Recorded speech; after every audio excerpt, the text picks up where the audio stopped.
Hello বন্ধুরা, আজ বানিয়েছি সাদা তিলের বড়া।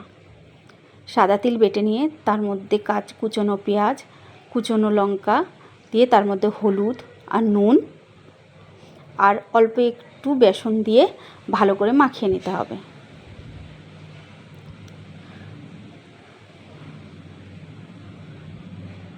এই বড়াটা খেয়ে দেখবেন পোস্তর বড়ার থেকেও ভালো লাগে খেতে। কড়াইতে তেল দিয়ে তারপর বড়ার শেপে অল্প অল্প করে দিয়ে দিতে হবে। তারপরে উল্টে পাল্টে লাল লাল করে ভেজে নিলেই রেডি।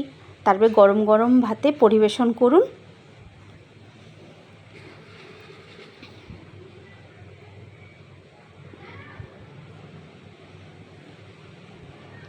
এইভাবে আস্তে আস্তে একটু লাল লাল করে ভেজে নিতে হবে, তাহলে ভিতরটাও ক্রিস্পি হয়ে যাবে আর খেতেও ভালো লাগবে।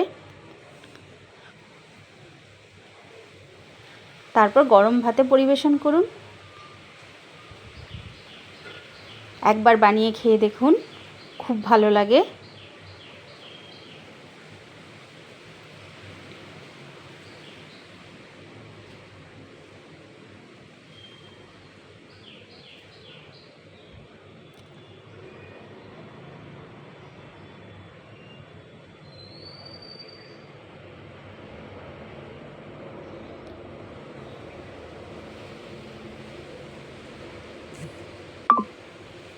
লাল লাল হয়ে গেলে নামিয়ে নিন।